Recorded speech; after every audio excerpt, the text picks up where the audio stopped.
first thing I'm going to do is we're going to roto brush our subject. And you can do that by going to this tool here, which is the roto brush, and painting it over your subject to select it. So the next thing I'm going to do is that we are going to invert the foreground/background through this layer, this panel here, and that's going to bring our subject out of the frame so that it will look like he was never there. So I'm going to click on that, and I'm going to see what After Effects is going to do. So this is what I'm talking about. Yeah, so you see now we have this over here. We're going to invert it so that it looks like he was never there. You see now we have this black stuff here. Yeah, but we want the background to fill up. So the next thing I'm going to do is I'm going to look for content aware fill, and I'm going to click on generate fill layer. If you can't find it, you can go to Windows and you find it here and activate it. So the next thing we are going to see is that Adobe will create a magic and try to fit in the frames with a background and look like our subject was never there. So you see, it does not look perfect, but we can do something about it. From this layer, we duplicated this layer to this side.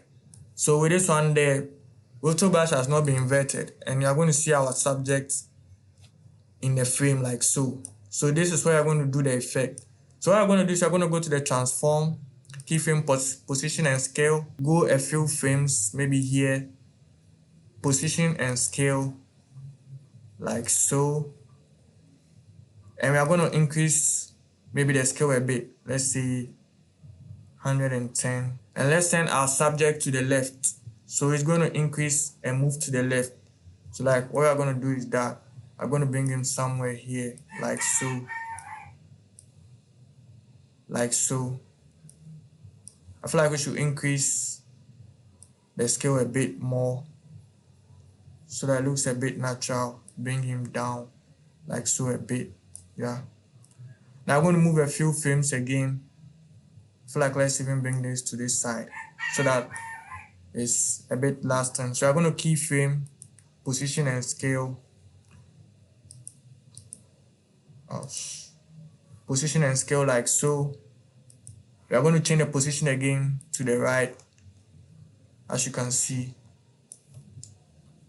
Yeah, we're going to change the position to the right again, and you see we have this. So now after we are done with this, we want to end the effect. Maybe bring somewhere here, another keyframe, and this time I'm going to bring it back to the middle like so, and you see we've created something very nice. So now what we are going to do is we're going to ease this stuff by clicking F9 to make the motion a bit smoother. We want to add some motion blur, so we're going to click this over here, check this box. And then so we want to add some effect to it to make it to spice it up a bit. We're going to go to the effect and type echo to create that ghost looking effect. And I'm going to drag and drop it on the clip like so. Let's calm down a bit. Let's go to the effects. Yeah, add echo operator, composite in front like so that you get rid of this bright looking stuff. So I want it to happen as he moves here. When he moves here, it's going to start.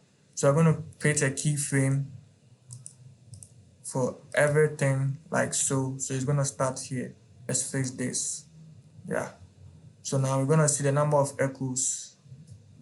So the more you want it, the more you're going to work with that. So let's say I want mine to be at 6, something like this. I'm going to play with this, something like this. Let's see how that looks. I feel like the number of echoes was too much, so we're going to set it as maybe 3. Something like this is okay. Let's ease them.